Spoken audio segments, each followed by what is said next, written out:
U.S. has decided will be normal, and then free Palestine. Earlier in the day, Aaron had written on his Facebook page, many of us like to ask ourselves, what would I do if I was alive during slavery, or the Jim Crow South, or apartheid? What would I do if my country was committing genocide? And the answer is, you're doing it right now. So that is why we are here to give the 2024 award, the Sam Adams Award, to Aaron Bushnell.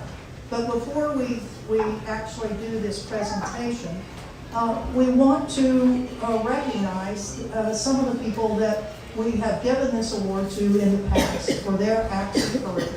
I think the very first person we ever gave it to was a CIA person, FBI person, who challenged the government on the whole issue of 9/11, and that's Colleen Rowley right here. Colleen,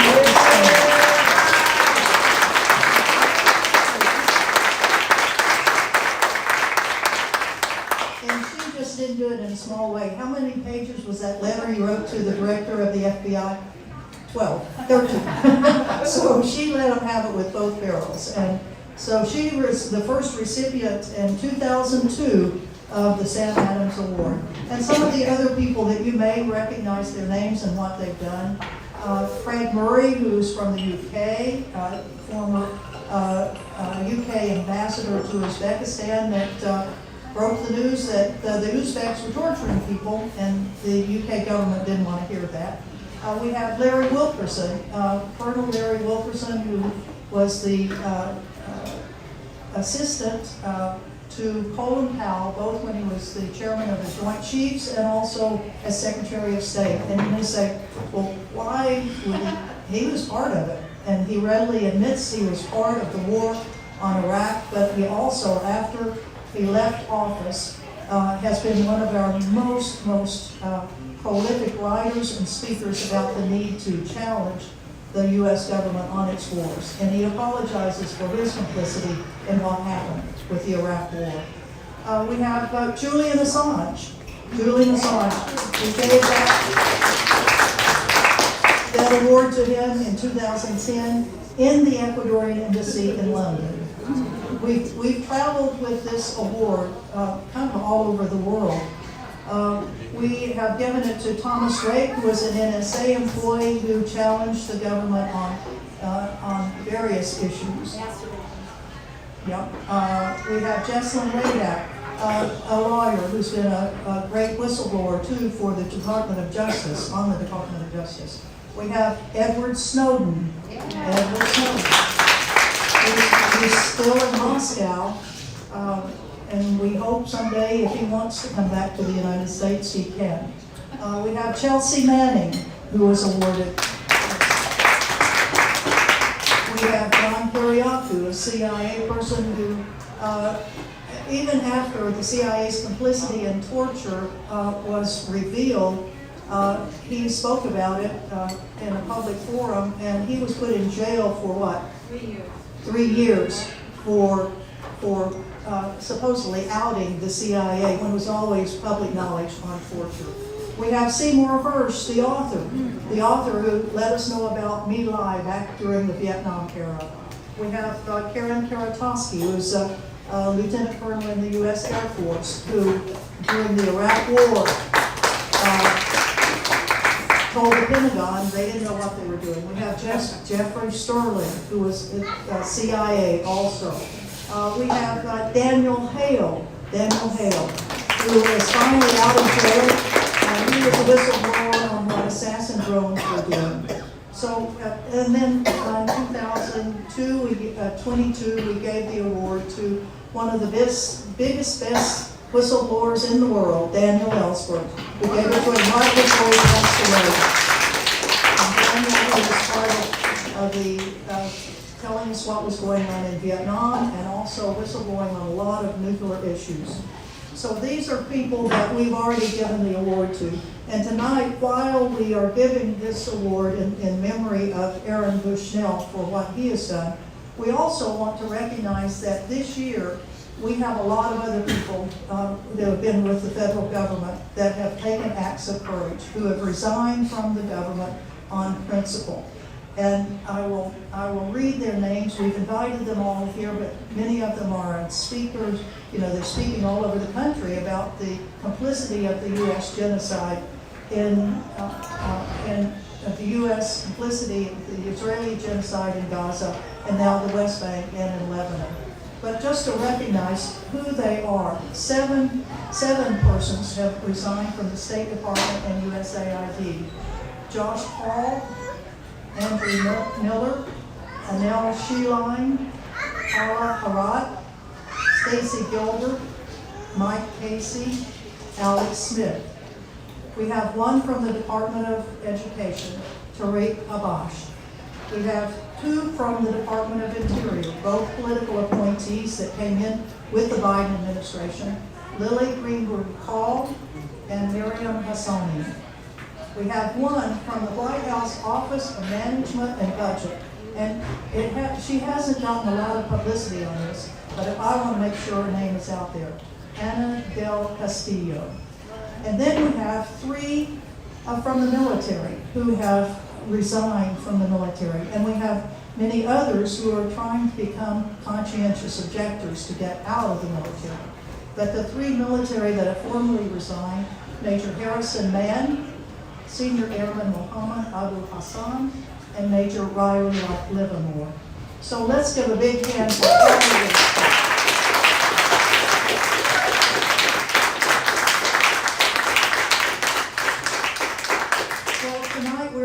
That we have, this room has held so many wonderful events for us as the public.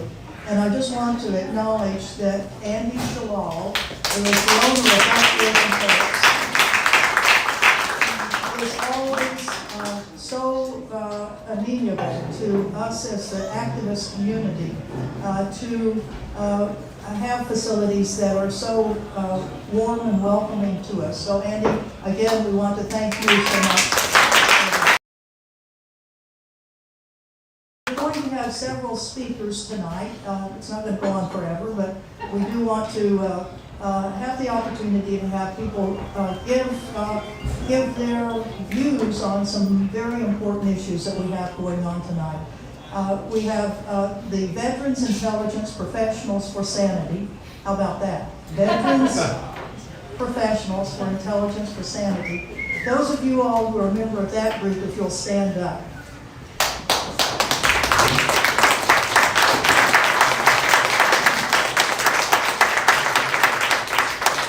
These are folks who have come from the intelligence community of our government and are saying no to what the government is doing. We have the Eisenhower Media Network, which is a new group that has been formed to provide a greater platform for people who are challenging the government. Well, our first speaker that we would like to invite to come up is Josie Gilbo. Josie is a mother of three little tykes, and the fourth one is much taller. She's from Ohio. She's been a part of the U.S. military and resigned actually from the military, and then started working as a contractor with NSA. She's done so much work on cyber sorts of things, and she will explain why she became part of our group, which is challenging what's going on with the genocide of Gaza, and why Aaron Bushnell and what he did was so important.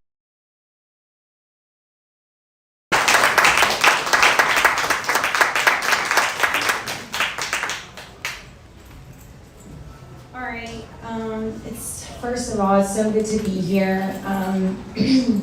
Sorry, I'm also a little sick, but I couldn't miss it. You know, being around you guys really does fill my soul because of the fight that I know we're all in together. So it just means a lot to be here amongst all you and a bunch of just really loving human beings that I just trust. And Aaron, Aaron Bushnell, for me, and the own impacts that I've had are tremendous, really. I showed up here driving from Ohio because Code Pink had posted Congress Days back in February. And so I just felt like I couldn't take it anymore, what I had been witnessing for months. And so when I saw Code Pink offering for all kinds of people to come into Congress and lobby, I just needed to hop on that opportunity. And so I did, and I got to meet, these wonderful people who taught me a lot about what is actually happening inside the Capitol. And it was really a part of my awakening journey. And then shortly after that is when Aaron Bushnell self-immolated, because he in his own soul just really couldn't take the pain of what we are all experiencing here right now. And the impact that has had on my life has been so great. It literally took me from Code Pink putting me into first gear, and then Aaron putting me into fifth gear, to really hit the ground running, to say, because I felt like he felt inside, and while I wasn't gonna choose that level of sacrifice, I knew that I had to choose a deeper sacrifice. That was the impact that he had shown me. And before I came here today, I asked a few groups of people that I'm in, what was the impact of Aaron on you? Because I know that I'm just one person, but his impact has been so powerful, just really across, the world. There's not a whole lot of households in our world who actually don't know, who he is, and of course who the Palestinians are. So I asked a few people, and I just want to read some of the things that I received from some of the people in the groups that I'm a part of, and how impactful he's been. Someone said he urged people, especially Americans, to stop being silent about their roles in crimes against humanity, particularly the ongoing situation in Palestine. His exposure of the broader implications of American imperialism highlighted its impacts on the Middle East and the global war in terror. And to just elaborate a little bit more on that, of course what he was screaming was free Palestine, but the reality is what he has awoken us, many of us to, was this extended beyond Palestine, and this extended into the Iraqi war and into the war in Afghanistan. So that message, it just was unfolding so many other realities that we as Americans truly didn't quite understand yet. So he pretty much was another ripping the mask off here. He revealed the dehumanizing tendency in American culture to label Middle Eastern individuals as terrorists, a term often misused by governments to discredit and silence dissent. He pushed people to confront the ingrained biases that make such dehumanization possible, which has serious consequences both domestically and abroad. His own turmoil and desperation over U.S. involvement in atrocities in the Middle East made people think about his humanity and suffering. His tragic self-immolation served as a wake-up call, especially for Americans and veterans, to understand the pain of oppressed populations and the cries for help that have long gone unheard. He inspired many veterans to face the moral struggles they experienced due to their participation or complicity in wars that many feel were driven by exploitation and dehumanization. And this really ties into the average amount of veterans that are unalive today because of their own internal struggles with what they were used to do in all of these wars. So he's even revealing the level of suffering that we as veterans often have after we return home from these unproductive wars. He's shown a light on how veteran suicides often stem from guilt, shame, and trauma associated with inhumane wars, where soldiers were encouraged to view people as less than human under the guise of terrorism. His message underscored how veterans are frequently left feeling used, seeing themselves as pawns in the exploitation of others by powerful elites. His sacrifice is seen as part of a global awakening as people worldwide, including America, begin to hold the U.S. accountable for its destructive actions.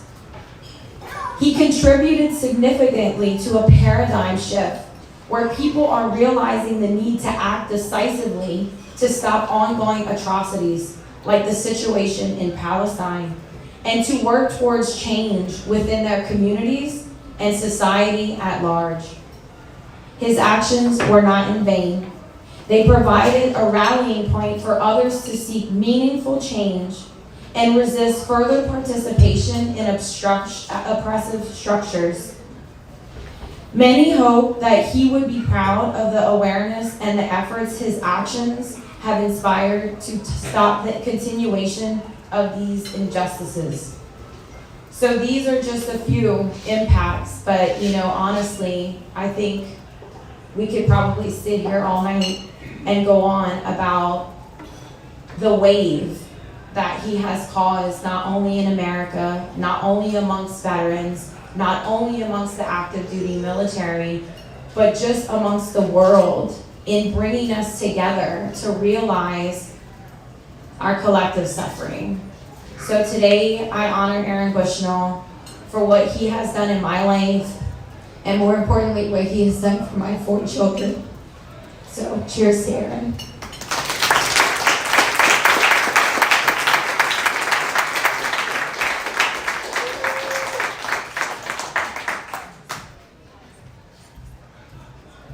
Thank you so much, Josie, for those impactful words. I'm sure they'll stay with us for a long time. Our next speaker is Dennis Fritz, Director and Senior Fellow of the Eisenhower Media Network. He was Command Chief Master Sergeant of the U.S. Air Force, now retired, and served as Principal Senior Advisor to 4-star commanders at 2 major commands, the Pacific Air Forces and the Space Command. Thank you for coming, Dennis Fritz.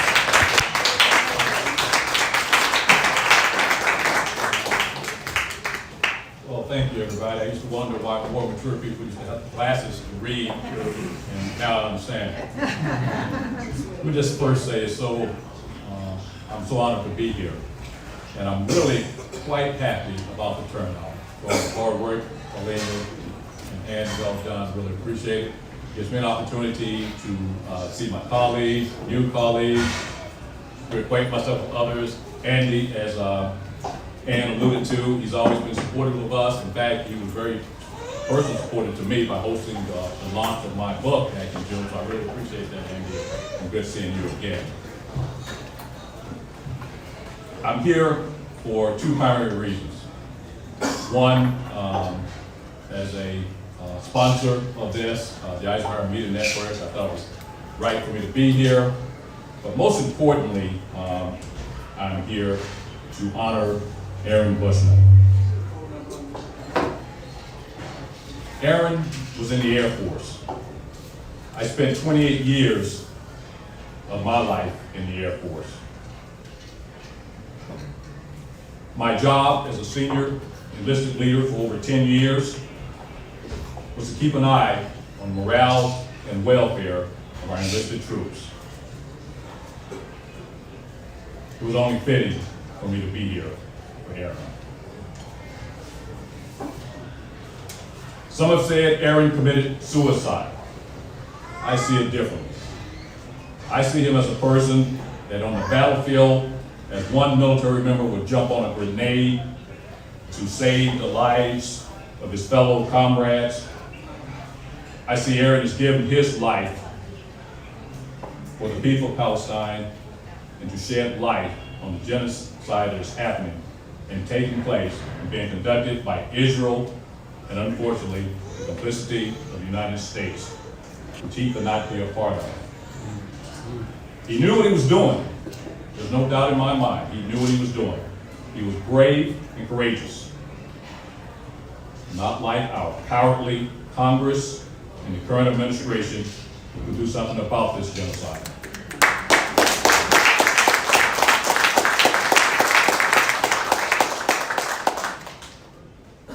They refused to do so. They don't have to make the sacrifice that Aaron made. All they have to do is just stop the providing of the weapons, the funding, and the political and diplomatic cover. That's all they have to do. Aaron gave his life. That's all they have to do. But guess what? They're only worried about their positions and being in power, being a member of Congress, and being part of administration. That's all they care about. Now I want you to think about this for a moment.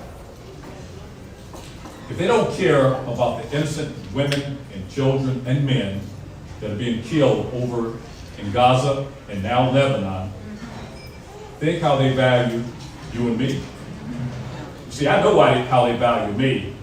I remember when Bibi came and addressed our Congress, an international criminal addressed our Congress. And out there were many folks protesting his visit. And he had the nerve to say, those folks out there protesting are useful idiots of Iran. Well, guess what? There are outstanding veterans out there, like Ann Wright, like Josie, Larry Wilkerson, and I guess I can include myself in that group. We were out there protesting. They spat in our faces, and that tells me what our Congress and this administration think of us. We were willing to give our lives on the battlefield as Aaron did, but that's how they felt about us. But you know, I got news for our Congress and this current administration. They are useful idiots of Bibi Netanyahu.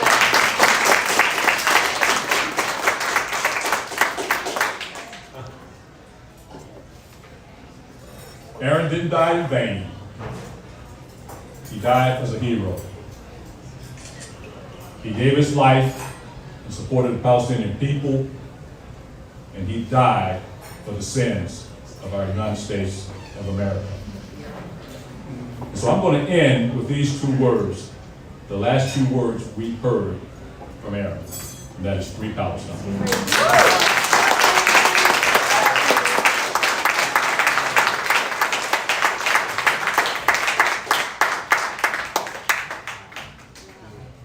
Thank you so much for that, Dennis Fritz. Our next speaker really needs no introduction, but Scott Ritter is a military and geopolitical analyst, best known as a former UN weapons inspector for UNSCOM between 1991 and 1998. He's a former US Marine Corps intelligence officer, author, lecturer, and journalist, and many of us follow his interviews and talks on Twitter religiously. Scott, come up here, please. Thank you.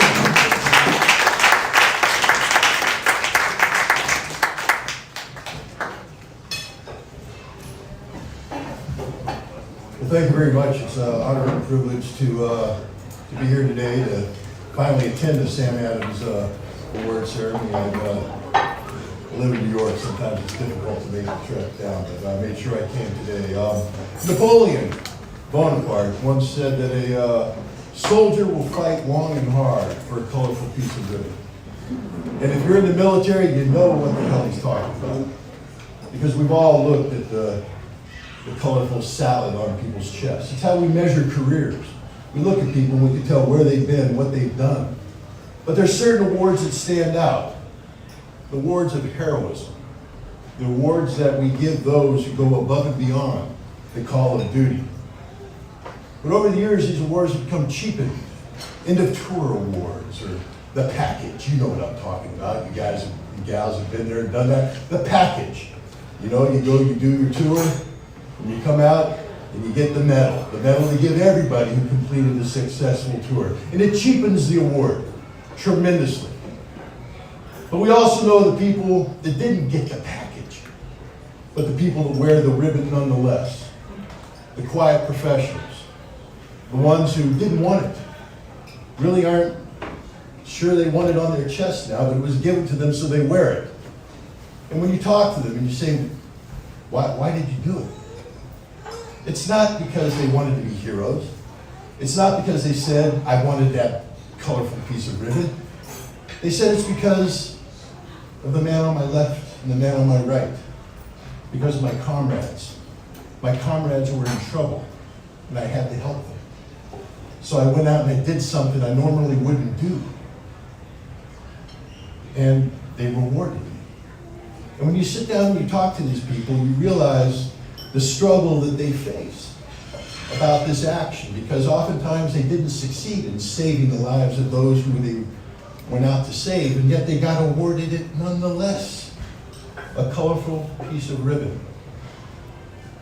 Now imagine if you're a young airman and you wake up one morning and you decide that you have to take an action.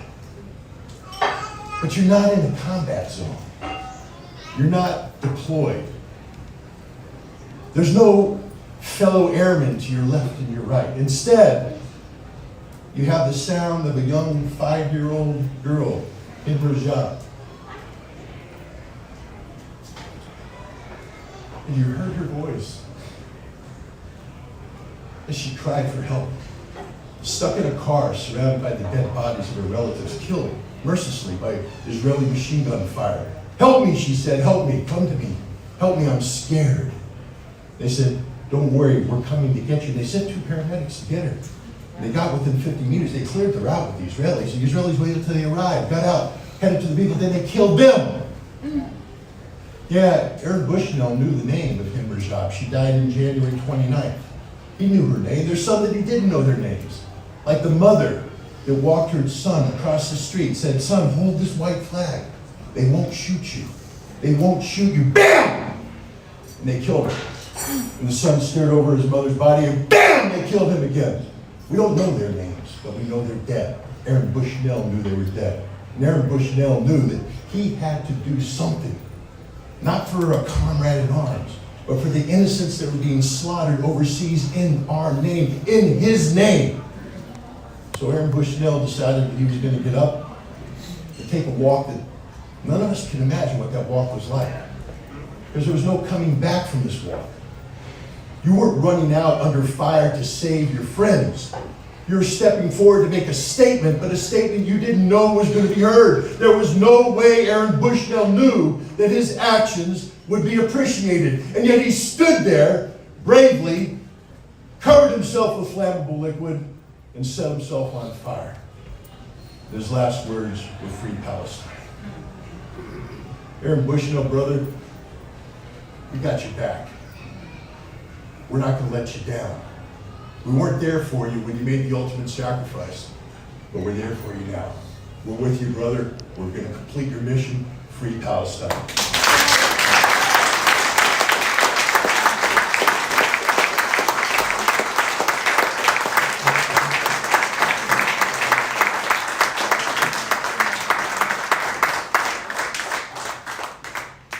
Wow.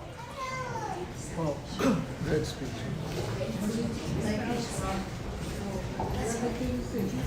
Amen, Scott Ritter. Thank you so much. We will now read the citation for the Sam Adams Award. It will be read by Todd Pierce. I'm sorry, what's your last name again, Todd? Todd Pierce, former judge, advocate general, and member of Sam Adams. I'm just so moved by Scott's speech. Former judge, advocate general, and member of Veteran Intelligence Professionals for Sanity and the Sam Adams Associates as well. Defense attorney for Guantanamo. And defense attorney for Guantanamo, probably the most important thing about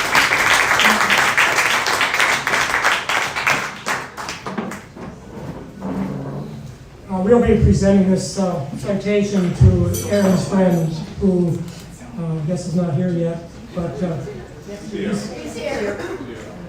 he'll be accepting it on behalf of Aaron. But I think what we just heard from Josie, Scott, Dennis, this is why we're giving this award to Aaron, not because what he did in front of the embassy itself, but for how he inspired people and how he really brought it out to the world, that we have to begin paying attention to this genocide that's taking place right in front of our eyes. And the three speakers before me, they said it better than anyone else could have said it. So let me read this citation. Award citation for Aaron Bushnell. Know all ye by these presents that Aaron Bushnell is hereby awarded the Corner Brightener Candlestick, presented by Sam Adams Associates for Integrity and Intelligence on this second day of November 2024 in Washington, D.C. Senior Airman Bushnell became a martyr when he walked up to the Israeli embassy in Washington, D.C. on February 25th, 2024, while live streaming himself as he approached. He then self-immolated in the most extreme form of protest against what Israel is doing to Palestinians. He was 25 years old and had been on active duty since May 2020, according to the service. He had stated, as he approached the embassy, "My name is Aaron Bushnell, and I am an active duty member of the United States Air Force. I will no longer be complicit in genocide. I'm about to engage in an extreme act of protest, but compared to what people have been experiencing in Palestine at the hands of their colonizer, it's not extreme at all. This is what our ruling class has decided will be normal." That's Aaron Bushnell's final message. In an earlier online post, later identified as from Senior Airman Bushnell, he had written, "I have been complicit in the violent domination of the world, and I will never get the blood off my hands." In advance of this act, Aaron Bushnell posted this message on his Facebook page. "Many of us like to ask ourselves, what would I do if I was alive during slavery, or the Jim Crow South, or apartheid? What would I do if my country was committing genocide? Many of us like, it is to be deplored that such despair overwhelms a person of conscience as Aaron was. But it must be seen as he being an additional victim of the violent domination of the world, now in the form of an ongoing genocide by Israel, with bipartisan U.S. complicity. Senior Airman Bushnell is a 21st awardee of the Sam Adams Award for Integrity and Intelligence. His distinguished colleagues include Daniel Ellsberg, Julian Assange, and Craig Murray, who have all paid heavy prices for truth-telling. But Senior Airman Aaron Bushnell paid the highest price, a price we wish no one to pay. But in endless U.S. wars for the purpose of the violent domination of the world, it is inevitable that service members of conscience will feel the righteous despair that Aaron Bushnell wrote of. I will never get the blood off my hands. Aaron didn't commit suicide, he was murdered by those directing the violent domination of the world, for which he took the most extreme measure to avoid complicity for and in protest against. I've got to make one last word. Dennis pointed out the current administration, and a lot of us are fixated on the current administration's role in aiding and abetting this genocide. But let's not forget that there's an election going on, and their opponent of this current administration is totally, if you pay attention, inciting the commission of genocide. That's a war crime equal to genocide itself. When you're sitting out there calling for Israel to finish the job, that's complicity in the incitement of genocide, or the incitement of genocide. So let's not lose perspective on what's going on here this year. Thank you.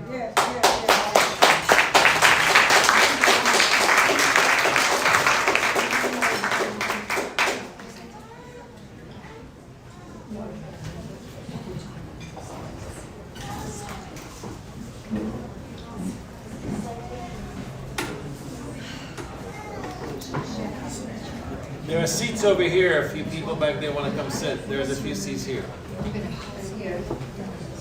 And here.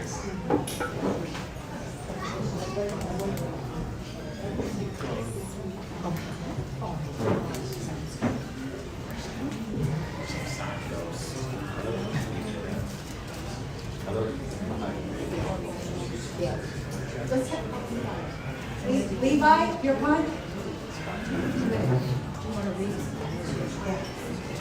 Levi, come on up. They're coming. Oh.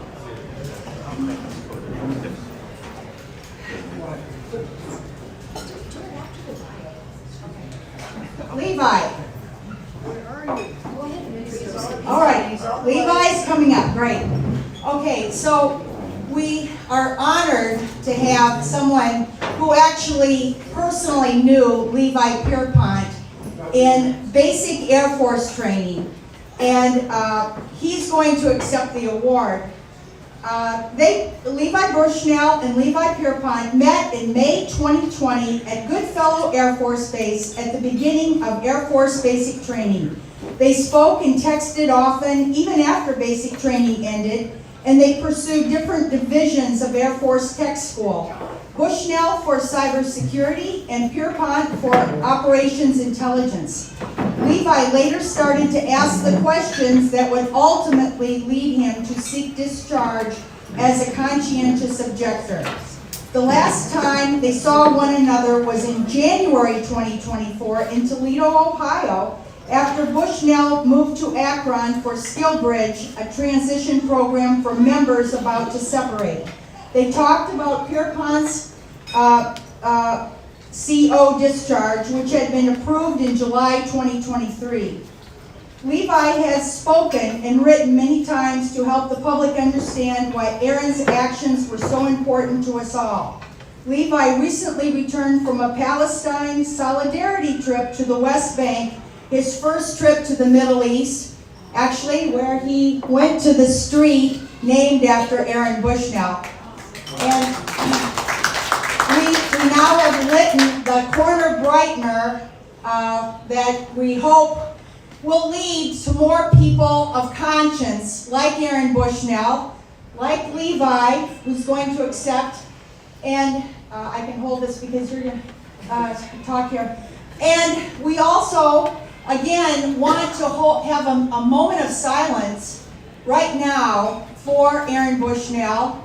And I'm just going to add, I know Levi is a Quaker and a Buddhist and some other religions. And I want to say we want to pray in this moment of silence for more people of conscience in this country.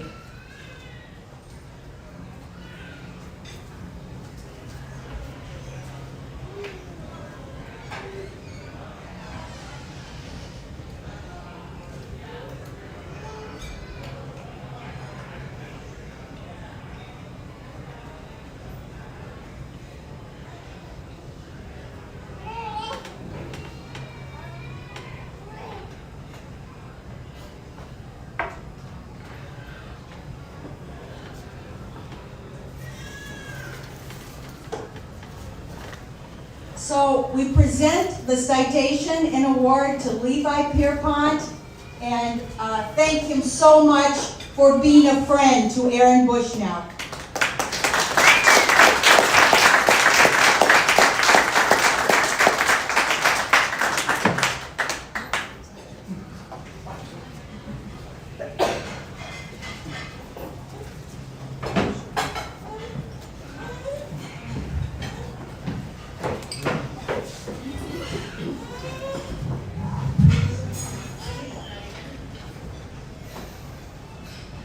It's hard sometimes to see, pictures like this and other pictures like that. And it's hard to hear his last name. As soon as we got out of basic training, I never used his last name again. And when he died, he immediately became an icon in a way that I understood, and I understood why that meant something to people, but that wasn't what he was for me, and that's never what he'll be for me. And so I've used his last name so few times in the last year, and I always just make sure that when I say Aaron, my friends know who I'm talking about.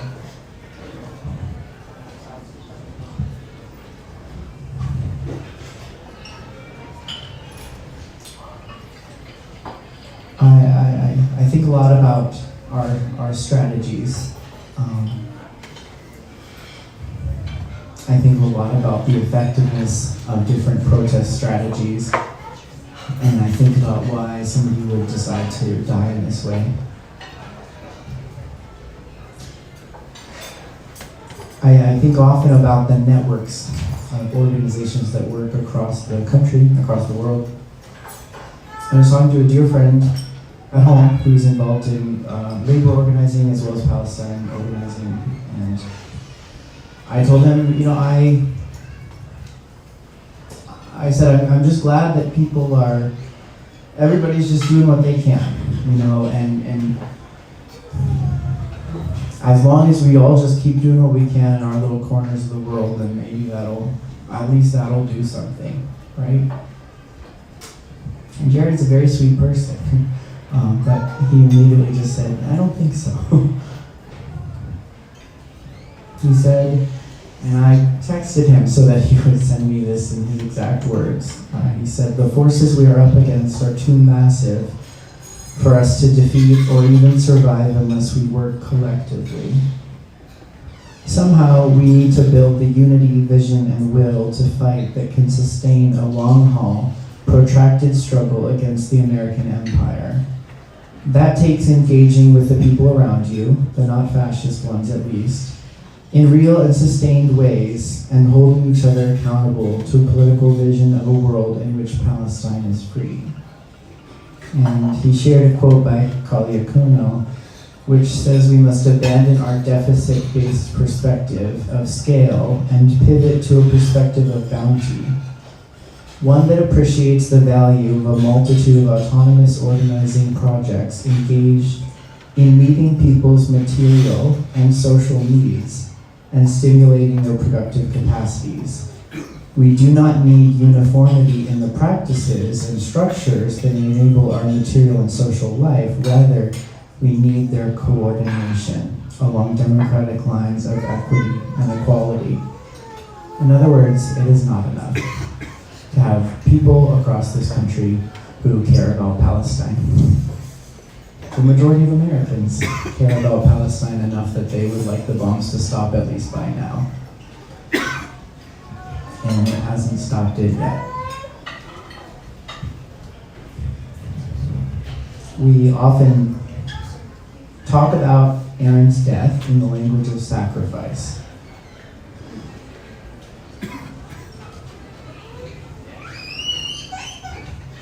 Aaron grew up in a cult, and it was very hard for him to work in groups of people. It was very hard for him to relate to groups of people. And he did some organizing in Texas, but there were organizations that he dropped out of, that he said, you know, it's too difficult for me to be in a space like this. It's triggering things growing up. I can't do this. And I think that definitely went into his decision. He felt, how am I supposed to help organize the end to this genocide? And he said, I just have to end it myself and try to do something that I can in my own individual sense. I think we cannot see his death as the ultimate sacrifice, though, because his death took moments. His death took a day, and he sacrificed his life for something that he believed in. But how much more difficult is it to wake up every day and sacrifice every day of your life for something that you believe in?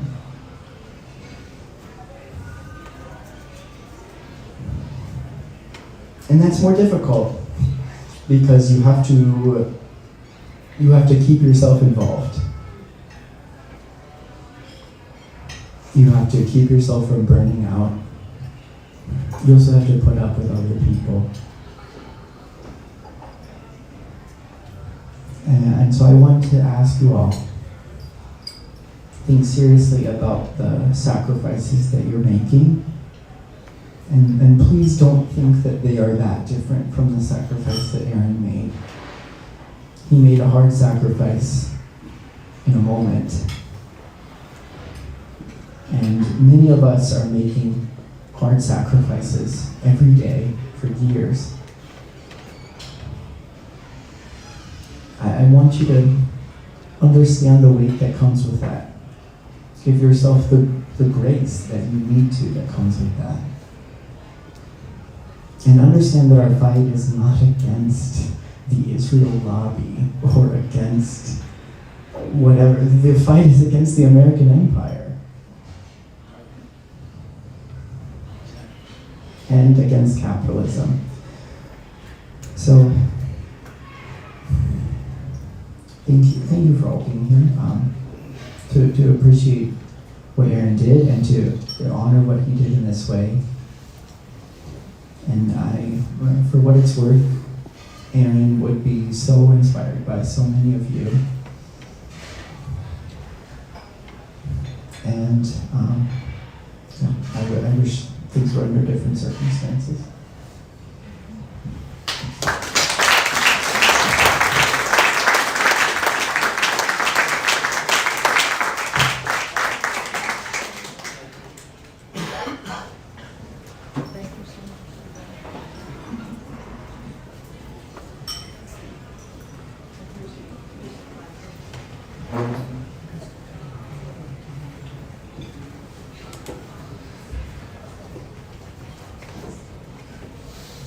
Well, thank you very, very much, Levi, for that moving tribute to your dear friend Aaron.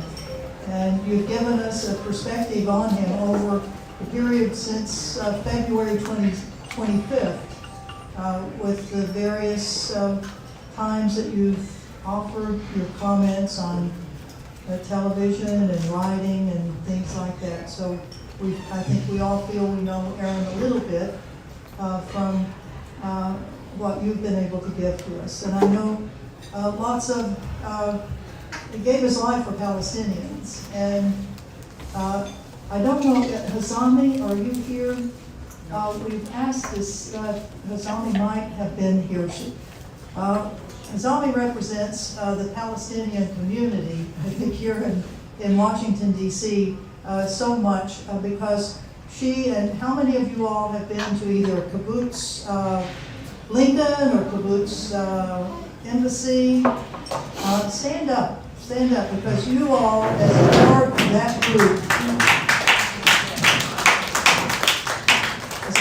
that group, have been so important in making sure that Secretary of State Tony Blinken knows that we are apoplectic about what his role is and what's going on. He is a part of the author of genocide on behalf of the United States government, the complicity of it all. We thank you for being at the Israeli embassy to make sure the Israeli government knows here. If there are any Palestinians here that would like to come forward to make a comment from the perspective of a Palestinian and how this may have affected you, we certainly want to offer you that opportunity. And would anyone from any other part of our community like to say anything for all the work that you've been doing at the embassies, at Blinken, in the Congress, as we continue to put pressure on the Biden-Harris administration to stop the weapons transfers to Israel and to stop our complicity in that genocide. Would anyone else like to make a comment? Please. Good afternoon, everyone. I'm so You're happy. welcome to come on up here, Azita. Please.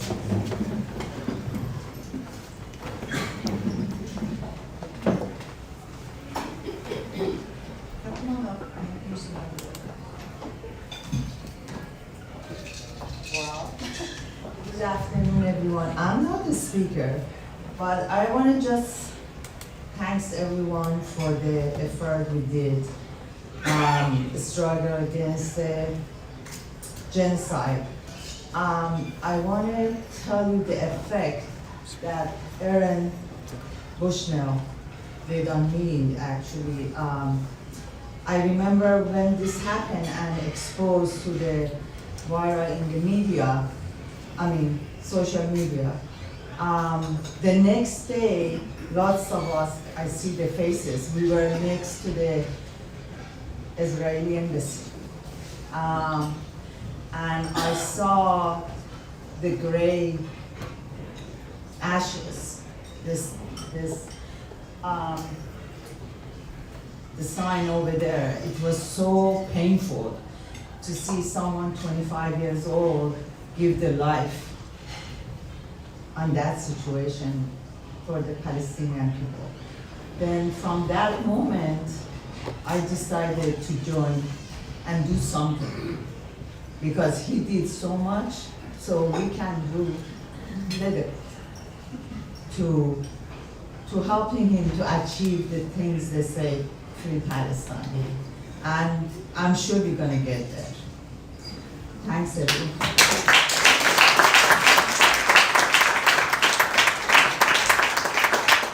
Thank you, Azita. Would anyone else please come forward?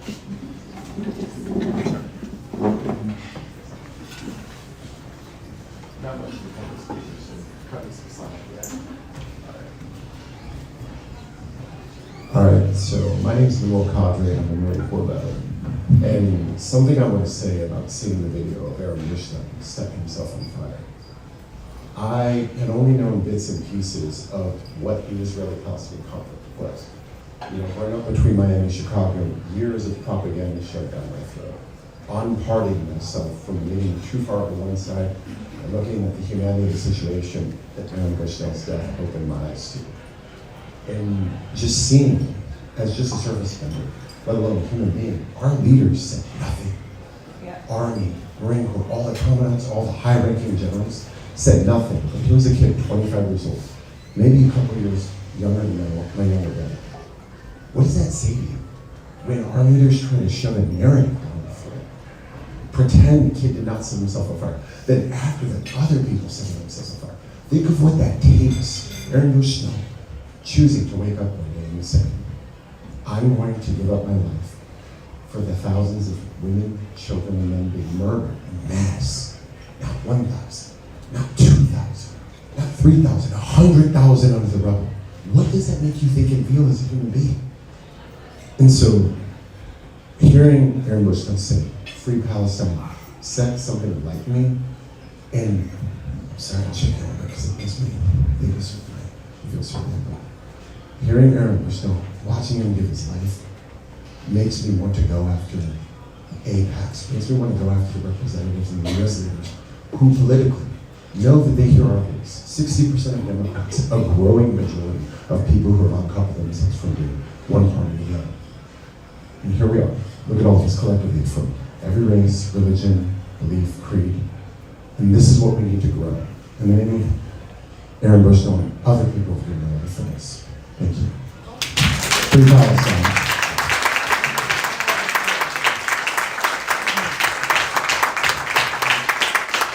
Thank you very much.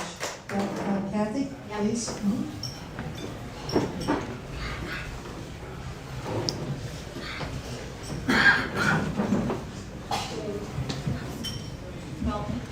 Hi, I'm Kathy Boylan with the Catholic Worker, and I'm very, very serious about this. Our tax money make us all, for paying federal taxes, we're complicit in the genocide. And so I carry around, you probably have seen me, U.S. taxes fund the genocide. This is an old matter, I've had this for a while. So please, please look up the National War Tax Resistance Coordinating Committee. And even if you just a small amount, whatever, a symbolic amount, refuse to give them any money. Our money is buying everything that remember Alexander Haig said, let them demonstrate all they want as long as they continue paying their taxes. Thank you. Thank you, Kathy. Thank you, Sam. I think Sam Husseini, and then okay, we've got. I just want Kathy to know I didn't pay my taxes this year because of you.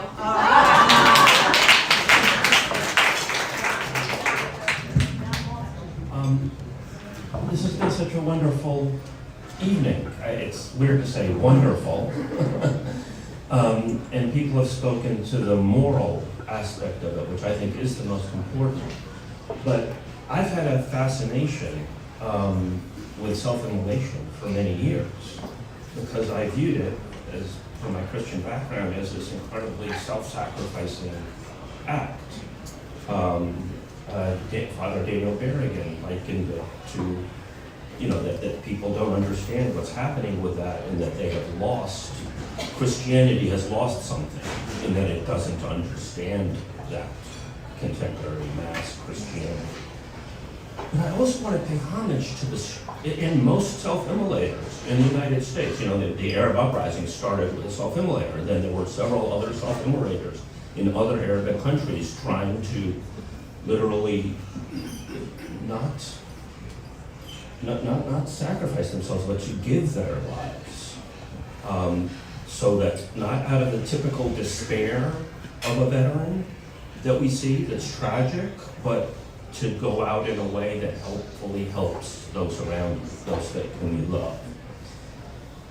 And in the United States, they've all gotten ignored. There were some in Vietnam, but there were several against the Iraq wars, and they got totally ignored. There have been several in the last year. There was one in Atlanta. She's still alive.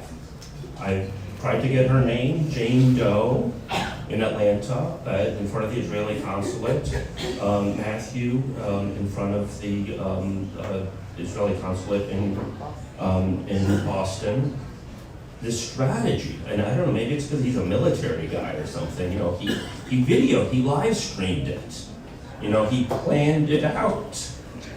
And there's a brilliance to that at a strategic level. Not only is it an ethical act, it's combined. And the moral force with the strategic insight of how to reach people. And that is a totally other dimension to it. Thank you.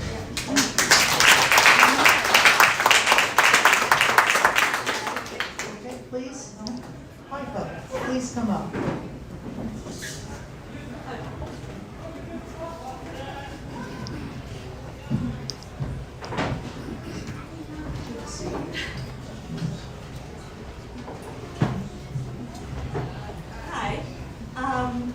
My name is Haifa, and I am a Palestinian. And Medea, thank you for giving me the courage to come up here. I just want to say thank you, thank you, thank you. I never ever thought that I would see so many people who cared about Palestinians.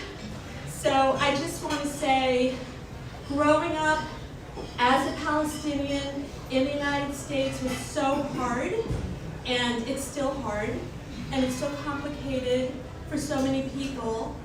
But going to Congress, being with Ann, my wonderful husband, has really made me see that people do care, and that we are people, we're not animals, we're not uncivilized, we are proud with dignity, and we are very generous people. And I see that in my culture, but I also see it in all of you.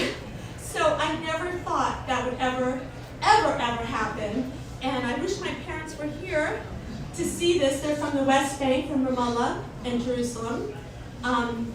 But wow, they would be so amazed. They'd be heartbroken, but so amazed at the people that have stepped forward and have really been heroes to me and to my family. So thank you.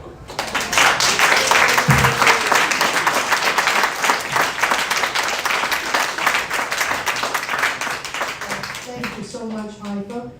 Yes, would you like to come up? And I'll just, while you're coming up, I'll just mention that, for all of us to get to know more and more Palestinians as Palestinians are coming out as particularly in the Congress, and of course at all of the kibbutz and everything. I mean, we all know so much more about Palestine now, and love Palestinians. Thank you. Please. Okay, so I will be super quick, but I will kick this off with everyone's favorite Israeli operative, Ben Shapiro, who once said, "Facts don't care about your feelings." And as we are right now, less than a week out before elections, we know no matter what, it feels like the Israel lobby is going to win. But they're only going to win if we let them win. And yes, they have all the money behind them. They pretty much, as what we've seen from Netanyahu's speech, we're essentially now colonized by Israel. I was recently in Congress not too long ago for my day job, and I was wondering, why on earth are there